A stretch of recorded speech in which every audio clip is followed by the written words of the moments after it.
বিধানসভায় ধর্ণা বিক্ষোভ বিজেপির গাড়ি বারান্দায় ধর্ণায় বিজেপি বিধায়কদের পরনে সাদা গেঞ্জি মাথায় গেরুয়া পাগড়ি গেঞ্জিতে বিবেকানন্দের বাণী গর্ব করে বলো আমি হিন্দু। এই মুহূর্তে দেখাচ্ছে সেই ছবি বিধানসভার বাইরে ধর্ণা বিক্ষোভ বিজেপির গাড়ি বারান্দায় ধর্ণা বিজেপি বিধায়কদের পরনে রয়েছে সাদা গেঞ্জি মাথায় গেরুয়া পাগড়ি। সুদীপ্ত রয়েছেন আমাদের সঙ্গে চালপোলানি। সুদীপ্ত, এই মুহূর্তের ছবিটা ঠিক কি বিধানসভা চত্বরের বাইরে? দেখো, স্পিকারের নির্দেশে বিধানসভা থেকে বরখাস্ত হয়েছেন 30 দিনের জন্য 4 বিধায়ক, কিন্তু প্রতিবাদে পদ থেকে সরছেন না। আজকে বিধানসভার ভেতরে রাজ্যপালের বক্তব্যের উপর যে ভাষণ দেওয়ার কথা ছিল বিরোধী দলের নেতা শুভেন্দু অধিকারী, যেহেতু তিনি 30 দিনের জন্য সাসপেন্ড হয়েছেন সেই জন্য ভেতরে তিনি তার বক্তব্য জানাতে পারবেন না, কিন্তু তারা বিধানসভার অধিবেশন কক্ষের বাইরে যে সিঁড়ি আছে সিঁড়িতে বসেই কিন্তু এই মুহূর্তে বিক্ষোভ দেখাচ্ছেন। শুভেন্দু অধিকারীর নেতৃত্বে বিজেপি বিধায়করা সিঁড়িতে বসে স্লোগানিং দিচ্ছেন। কিছুক্ষণ বাদে মুখ্যমন্ত্রী যখন বক্তব্য রাখবেন ভেতরে বাইরে থেকেও কিন্তু সোশ্যাল মিডিয়ায় পার্সোনাল অ্যাকাউন্ট থেকে লাইভ করা হবে, শুভেন্দু অধিকারীর সেই বক্তব্য পেশ করবেন।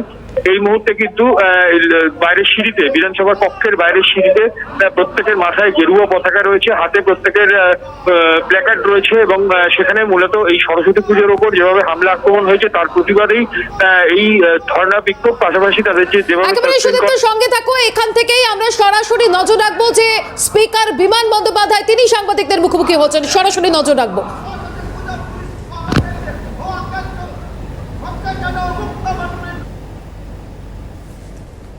মন খুলে বলেছেন, সরকারি কাজকর্মের সমালোচনা হয়েছে। আমি তো সব সময় বলি বিধানসভাতে আসুন, সরকারি কাজের যদি রকম দুর্বলতা থাকে যদি সমালোচনা করতে হয় বিধানসভায় করুন, মন্ত্রীরা থাকবেন তারা নিজেদের সংযত করতে পারবেন, এটা হওয়া দরকার। মাননীয় মুখ্যমন্ত্রী প্রথম দিন বলেছেন, আমি বারবার বলেছি যে floor belongs to the opposition, এবং সেই পরম্পরাটা বজায় রেখে আমরা তাদের 50% সময় দিই সব আলোচনা। আজকেও 4 ঘন্টার আলোচনায় তাদের 2 ঘন্টা সময় তাদের জন্য বরাদ্দ করা ছিল। তারা আসবেন কি আসবেন না তাদের ব্যাপার, কিন্তু আমরা আমাদের দৃষ্টিভঙ্গি খুব পরিষ্কার। আপনারা সাংবাদিক বন্ধুরা এখানে রয়েছেন, যখন কোশ্চেন আওয়ার হয় আপনারা দেখবেন 65% প্রশ্ন আমরা বিরোধীদের করতে সুযোগ দিই, যেন তারা প্রশ্ন করুক, আমাদের মন্ত্রীরা তারা সঠিক উত্তর দিচ্ছে কিনা সেটাও সবার জানার দরকার আছে। স্যার, ঘৃণা ভাষণ নিয়ে তো সুপ্রিম কোর্টের একটা কড়া পর্যবেক্ষণ আছেন তো। ঘৃণা ভাষণ কি বলবো, আপনি ওদেরকে বলুন যে এই সমস্ত কথা ওদের কাছে জানানো দরকার রয়েছে, যারা এখানে বাইরে দাঁড়িয়ে আস্পালন করে বেড়াচ্ছে। ওদের মধ্য থেকে অগ্নিমিত্রা পাল সহ বাকিরা অভিযোগ করছেন যে তারা ওয়ালে নামেনি, তারা এমনি দাঁড়িয়ে প্রতিবাদ করছিলেন, কিন্তু তাদেরকে সাসপেন্ড করা হয়েছে। এবং একজন বিধায়ক তিনি তার দাবি যে তিনি সেদিন বিধানসভায় উপস্থিত ছিলেন। সে যখন সে আমাদের প্রিভিলেজ কমিটিতে গিয়ে উনি উত্তর দেবেন, এখন তো দরকার নেই। The matter has been refer to the privilege committee, প্রিভিলেজকে জবাব দেবেন, সেখানে যদি তারা সন্তুষ্ট হয় তখন তারা যা ব্যবস্থা নেবেন।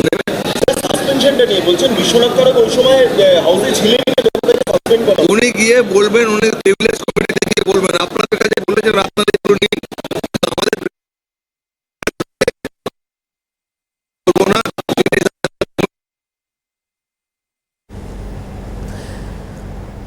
একদিকে বিধানসভার বাইরে ধর্ণা বিজেপির বিধায়কদের, অন্যদিকে সাংবাদিক বৈঠকে স্পিকার বিমান বন্দ্যোপাধ্যায় তিনি বলছেন বিরোধী দলনেতার মন্তব্যে আমরা মর্মাহত, এবং গাড়ি বারান্দায় সেখানে বিজেপি বিধায়কদের বিক্ষোভের ছবিটা স্পষ্ট।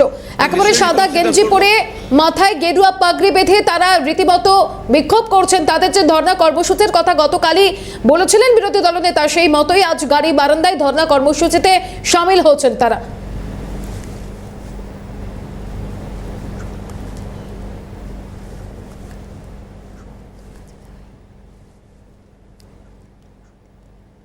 এখান থেকে সরাসরি সুদীপ্তর কাছে আরো একবার যাওয়ার চেষ্টা করবো। সুদীপ্ত, যে ছবি আমরা দেখতে পাচ্ছি একেবারে কথা মতোই বিধানসভা চত্বরের বাইরে, অর্থাৎ বিজেপি বিধায়কদের ধর্ণা কর্মসূচি, কি ছবি এই মুহূর্তে? দেখো, একটু আগেই তোমাকে যে কথা বলছিলাম যে বিধানসভার অধিবেশনের প্রথমার্ধের অধিবেশনের পরে মাঝখানে 1 ঘন্টা কিন্তু ব্রেক থাকে, তারপর 2টো থেকে আবার অধিবেশন আরম্ভ হয়। যেহেতু অধিবেশনে শুভেন্দু অধিকারী বিজেপি বিরোধী দলনেতা তিনি ভেতরে বক্তব্য রাখতে পারছেন না, যেহেতু গতকাল তাদের সাসপেন্ড করা হয়েছে 30 দিনের জন্য, তারই প্রতিবাদে এবং বিক্ষোভ, এবং এই বিক্ষোভের মাধ্যমে বিধানসভার ভেতরের অধিবেশনে যেখানে রাজ্যপালের বক্তব্যের ওপর শুভেন্দু অধিকারী বক্তব্য রাখার কথা ছিল আজ, সাসপেন্ড হওয়ার কারণে তিনি ভেতরে যে বক্তব্য রাখতে পারলেন না, সেই বক্তব্য কিন্তু বিধানসভার অধিবেশন কক্ষের বাইরে সিঁড়িতে বসে তারা কিন্তু পেশ করবেন। এই মুহূর্তে কিন্তু সেই অবস্থান প্রত্যাহার করা হলো, একটা সাময়িক ব্রেক দেওয়া হলো, অর্থাৎ বিধানসভার ভেতরে যেভাবে ব্রেক থাকে এবং তারপরে তৃতীয়ার্ধের অধিবেশন শুরু হয়, বাইরের বিক্ষোভও কিন্তু ঠিক একই লাইনে নিয়ে যাওয়ার চেষ্টা করছেন শুভেন্দু অধিকারী। সেই অনুসারে কিন্তু এখন এই বিক্ষোভ অবস্থানেরও একটা ব্রেক নেওয়া হয়েছে। দুপুর 2টো থেকে ফের কিন্তু এখানে সিঁড়িতে বসে তাদের বিক্ষোভ বেশ, পরবর্তীতে কি হয় সুদীপ্ত নজর রাখো। আপাতত ধন্যবাদ জানাবো। এই বিষয়ে শুভেন্দু অধিকারী এবং অগ্নিমিত্রা পলকে জানিয়েছেন, শোনাবো। চুপ থাকছি না আমরা।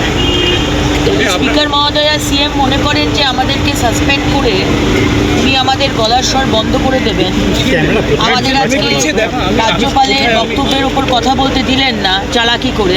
এগুলো সব প্রি প্ল্যান, এগুলো সমস্ত প্রি প্ল্যান। কালকে আমি বেলে নামিনি।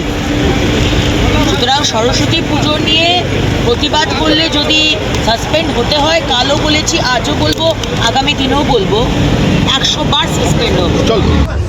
শুনুন, আমি এতে ওরিড নই। এটা পঞ্চমবার হলো। 2021 সাল থেকে ওদের একটাই নাম ভজ, শুভেন্দু শুভেন্দু শুভেন্দু।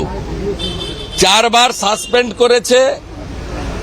8 মাস আর 1 মাস নিলে 9 মাস হয়ে যাবে। আর এখন অবধি 5টা প্রিভিলেজ এনেছে। এই ধরনের নিত্যকর্ম যেমন হয়, এটা হচ্ছে একটা ওয়ান টাইপ অফ নিত্যকর্ম তৃণমূলের।